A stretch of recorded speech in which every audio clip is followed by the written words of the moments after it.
آپ نے کہا ہے کہ کوئی سادی ٹاؤن میں پانی نہیں آ رہا، یہ سادی ٹاؤن کے اندر پانی جا رہا ہے، اور میں کہنا چاہتا ہوں یہ رات سے ان کو سردی لگ رہی تھی، کوئی باہر نہیں تھا، سپر ہائی وے پہ جو پانی آیا تھا بند ہوا، یہ سادی ٹاؤن کی صورتحال ہے۔ سادی ٹاؤن میں اگر پیچھے تھرڈ ڈیم سے زیادہ پانی آیا تو اس طرح کے یہ دیکھیے ساری صورتحال ہے، اس پورے ایریے کی صورتحال ہے۔ یہ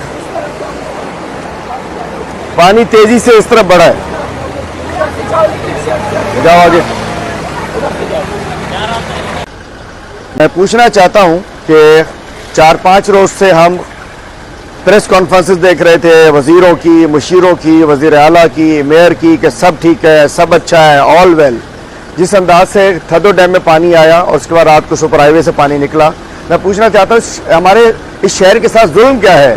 اس صوبے میں ایک اذیت، ایک افریت انہوں نے بٹھائی ہوئی ہے۔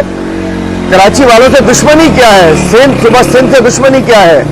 رات کو پانی آیا ہے، یہ گلیوں میں پانی داخل ہو چکا ہے۔ میں اس لیے دکھانا چاہ رہا ہوں کہ دعوے کیے جا رہے ہیں مرزا باب صاحب نکلے، ان کو سردی بہت لگتی ہے تو بارش میں باہر نہ نکلو۔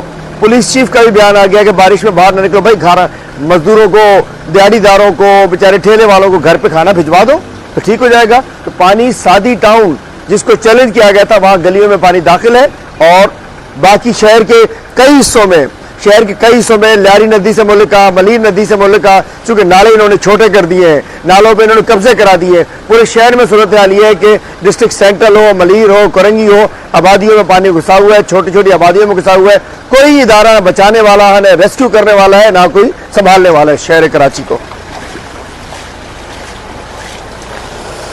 مرتضی وہاب صاحب نے، میئر صاحب نے کہا کہ کوئی سادی ٹاؤن میں پانی نہیں ہے۔ بھائی گھر میں بیٹھ کے نہ نکلیں، باہر نکلیں ذرا۔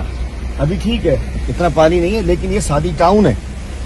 یہ رات کو جو موٹر وے سے پانی آیا تھا یہ سادی ٹاؤن ہے، اور آپ کہہ رہے تھے کہ پانی نہیں ہے۔ یہ 4-6 روز سے ہم پریس کانفرنسیں دیکھ رہے تھے ان کی، اور یہ کراچی کا صورتحال ہے۔ یہ دیکھیے کراچی ڈوبا ہوا ہے، اور یہ سب اچھا ہے کہ رپورٹ دے رہے ہیں، جواب تو دینا پڑے گا۔